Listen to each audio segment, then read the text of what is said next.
Hello friends, आपका स्वागत है एक बार फिर से। दोस्तों, सुपर टेट के लिए या यूपीटीईटी के लिए या फिर किसी भी ऐसे एग्ज़ाम के लिए जहां पर हिंदी यूज होती है, उन सभी में यूज होने वाले हम टॉपिक को पढ़ रहे थे, वो है हिंदी वर्डमाला। हिंदी भाषा के बारे में आपको बताया था, लेकिन कोई भी भाषा डेवलप कैसे होती है उसके बारे में हम थोड़ा गहराई से पढ़ेंगे। जैसे कि कोई भी भाषा की तरह, हर एक भाषा की तरह हिंदी भी एक भाषा है, और हिंदी भाषा में भी व्याकरणिक संरचना है। व्याकरणिक संरचना मीन्स क्योंकि व्याकरण के यूज से ही कोई भाषा को सही से हम यूज करते हैं। तो जब व्याकरण का यूज करते हैं या फिर व्याकरणिक संरचना बोलते हैं, तो एक साउंड होता है, यानी कि ध्वनि होती है, और ध्वनि जो होती है उसी के आधार पर ही धीरे धीरे करके जो साहित्य का निर्माण होता है, वो उसका सबसे बड़ा बेस है ध्वनि, या यूँ कहिए एक भाषा का सबसे बड़ा बेस है ध्वनि।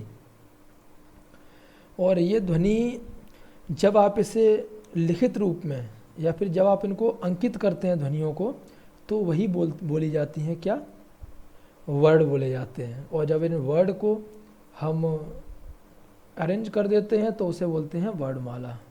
अभी आप यहाँ पर लिखा हुआ समझ सकते हैं कि जो ध्वनि है, जैसे कि मैं आपसे बात कर रहा हूँ या फिर कोई भी एक छोटी छोटी ध्वनि आती है, वो सब मिलकर ही वर्डमाला बनती है और उनसे ही सेंटेंस बनते हैं। तो जब यही ध्वनि को जब हम दृश्य यानी कि जो हमें दिखाई पड़ती है उस रूप में जब हम उसे लिखेंगे या टाइप करेंगे, तो वह वर्ड बन जाती है, वर्ड कहलाती है।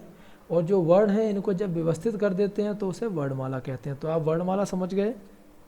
जैसे हमारी हिंदी वर्डमाला है, हिंदी वर्डमाला में बहुत सारे वर्ड हैं, अ व स द। तो ये क्या है, जस्ट एक ध्वनि थी, और जब इसे लिख दिया गया तो उन्हें वर्ड बोला गया, और जब इन्हें पूरा अरेंज कर दिया गया आ से लेकर के ज्ञान तक, तो हो गया वर्डमाला। अब ये जो वर्ड होता है, वर्ड की विशेषता क्या होती है? वर्ड की सबसे बड़ी विशेषता होती है ये बहुत ही सरल, निर्वयव और अविभाज्य, यानी कि अब इसका विभाजन नहीं हो सकता। जैसे कि उदाहरण दे सकते हैं, परिवार एक शब्द है, तो परिवार जो शब्द है वो कुछ वर्डों से मिलकर के बना है, जैसे प, आ, र, ए, वी। तो यहाँ पर ये 8 वर्ड का समूह है। अब इसमें क्या है, 4 स्वर हैं, 4 व्यंजन हैं। स्वर और व्यंजन, इनके बारे में मैं आगे आपको बताऊंगा। फिलहाल ये देख लीजिए कि ये छोटे छोटे वर्ड, यानी कि एक एक वर्ड को मिला करके ही एक शब्द बन गया, उसे बोलते हैं परिवार। तो जो वर्ड हैं इनको अब यहाँ से ज़्यादा खंडित नहीं किया जा सकता, इसके अब और टुकड़े नहीं किए जा सकते। तो आपको वर्ड यहाँ से समझ में आ गया। वर्ड से रिलेटेड एक क्वेश्चन अगर आ सकता है तो वही आ सकता है कि सरल, निर्वयव और अविभाज्य होता है, उसे क्या बोलते हैं? तो आप वर्ड बोल सकते हैं कि वर्ड की ही एक विशेषता होती है।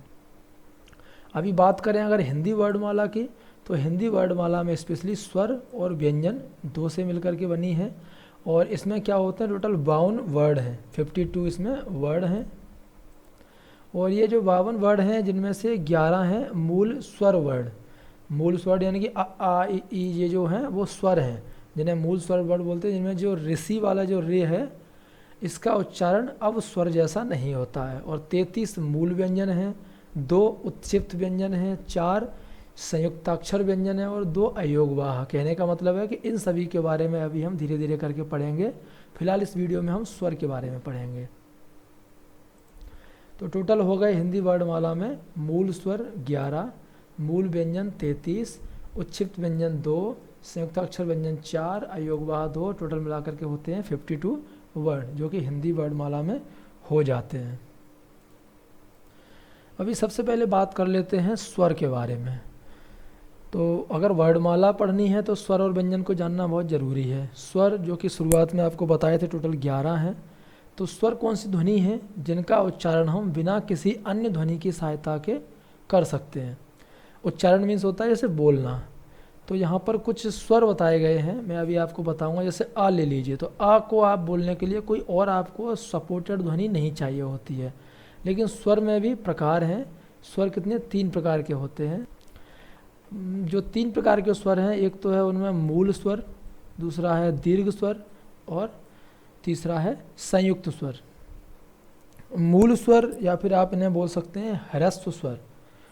तो मूल स्वर 4 होते हैं, ये जो आपके सामने लिखे हैं, आ, ए, ओ, यानी कि छोटा आ, छोटी ई, छोटा ओ, और ऋषि वाला रे। दीर्घ स्वर की बात करें तो दीर्घ स्वर कौन से होते हैं? ये मूल स्वरों के संयोग से बनते हैं, जैसे कि आ, बड़ा आ, बड़ी ई और ऊ। तो बड़ा आ दो छोटा आ से मिलकर, बड़ी ई दो छोटी ई और बड़ा ऊ दो छोटा ऊ, यानी कि ये मूल स्वरों के संयोग से मिलकर के बना है, उन्हें बोलते हैं दीर्घ स्वर।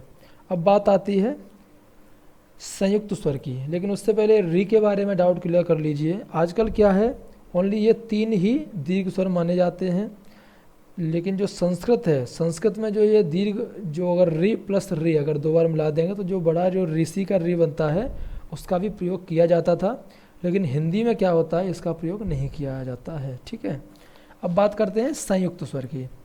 संयुक्त स्वर, संयुक्त मतलब होता है 2 से मिलकर के बना या फिर संयुक्त होना, इकट्ठा होना। तो 2 असमान मूल स्वरों के योग से, यहाँ पर जो दीर्घ स्वर कैसे बना था, 2 एक जैसे ही मूल स्वर थे। अभी अगर 2 असमान, जैसे कि आ और ई, इसको मिला दिया आ ई, तो ये हो गया ए आई ओ औ। ठीक है, 2 असमान मूल स्वरों को मिलाने से जो संयुक्त जो स्वर बनते हैं उन्हें बोलता है संयुक्त स्वर। ये भी 4 है, ए आई ओ औ। तो आपके कौन से स्वर हो गए फिलहाल? अ आ ई उ ए आई ओ औ रे। ठीक है, तो यहाँ से आपका टोटल 11 स्वर जो हमने ऊपर बताए थे, टोटल 11 स्वरों के बारे में आपको मालूम चल गया। अभी स्वरों के उच्चारण के बारे में मैं आपको बता देता हूँ कि स्वर का उच्चारण जो होता है आप ऐसे नहीं समझ पाएंगे। जब मैं आपको बताऊँगा फिर आप थोड़ा सा ट्राई करके देखेंगे, तब आपको मालूम चलेगा कि हर एक स्वर का उच्चारण अलग अलग टाइप का है। तो सबसे पहले देखते हैं मूल स्वरों के बारे में, या फिर मूल और दीर्घ को लेकर के चलते हैं, क्योंकि दोनों का मिला जुला स्वरूप है यहाँ पे उच्चारण के लिए। अभी जैसे छोटा आ और बड़ा आ, इन दोनों का जो उच्चारण है वो होता है कंठ से। कंठ यानी कंठ, जो हमारे गले के अंदर कंठ होता है, तो आप बोल के देखिए, आ बोलेंगे तो कंठ पे आपका जोर पड़ेगा थोड़ा सा, आ बोलेंगे तब भी आपके कंठ से ही आवाज़ निकलेगी। तो आगे से याद रखिए, अ और आ, यानी कि शुरुआत के 2 वर्ड हैं जो वर्णमाला के, उनका होता है कंठ से उच्चारण। फिर उसके बाद देखिए छोटी ई और बड़ी ई, इनका होता है तालव्य से। तालव्य मीन्स क्या होता है? तालु के प्रयोग से, ई ई। तो आप यहाँ पे देखेंगे तो तालव्य का प्रयोग हो रहा है, यानी कि तालु का प्रयोग हो रहा है, इससे होगा ये जो ई और ई का। अब उसके बाद देखिए ऊ और ऊ, ऊ, ये दोनों हैं, इनके लिए होगा ओष्ठ। ओष्ठ यानी कि दोनों ओठों के स्पर्श से। तो यहाँ से आपको मालूम चल गया होगा कि इसका तालव्य से हो गया ई का, तालव्य मीन्स तालु जो ऊपर का एरिया होता है, और इनका ओष्ठ से हो गया ऊ का। अभी जो ऋषि वाला री है ये होता है मूर्धन्य। मूर्धन्य मीन्स होता है मुंह के भीतरी भाग के ऊपरी छत के अगले भाग के प्रयोग से। मुंह का जो भीतरी भाग है उसका जो ऊपरी छत है उसके अगले प्रयोग से आप बोलेंगे री, तो आपको समझ में आ जाएगा आपकी जीभ कहाँ टच हो रही है।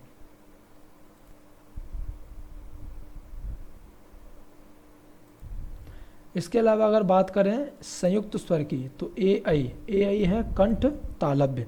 कंठ तालव्य मतलब कंठ और तालु के जीभ के स्पर्श से, यानी कि जो कंठ और तालु है उसमें जीभ जब स्पर्श होती है तो उसे बोलते हैं कंठ तालव्य। तो ए आई, तो यहाँ पर आपका संयुक्त स्वर ए आई हो गया कंठ तालव्य, और ये हो गया ओ औ, ये हो गया कंठोष्ठ। कंठोष्ठ मीन्स कंठ और कंठ द्वारा जीभ और ओठों के कुछ स्पर्श से, ओ औ जब बोलेंगे तो इस तरह की ध्वनि जब आपको फील होगी। तो ये तो हो गए स्वरों के उच्चारण, क्योंकि ये वाले क्वेश्चन बहुत ज़्यादा आते हैं, तो इनको आपको बोल बोल के अपने साथ यूज कर करके आपको बताना है, जिससे कि जब आपका क्वेश्चन आता है तो आप उसका आंसर बड़ी आसानी से दे सकें। तो आज का दोस्तों जो वीडियो है इसमें आपने हिंदी वर्णमाला के स्वर के बारे में देखा। Super TET, UP TET, C TET सब जगह पर जब ग्रामर यूज होती है हिंदी की, वहाँ पर ये बहुत काम आते हैं। आपको इसमें कोई भी डाउट होता है तो मुझे कमेंट करके पूछिए। और इसके बाद हम पढ़ेंगे व्यंजन के बारे में, और उसके बाद स्वर और व्यंजन से रिलेटेड क्वेश्चंस के बारे में। इसके अलावा जैसे अयोगवाह, अनुस्वार, अनुनासिक, इन सब के बारे में भी अगले वीडियो में पढ़ेंगे। तब तक के लिए आप लोग इजाज़त दीजिए।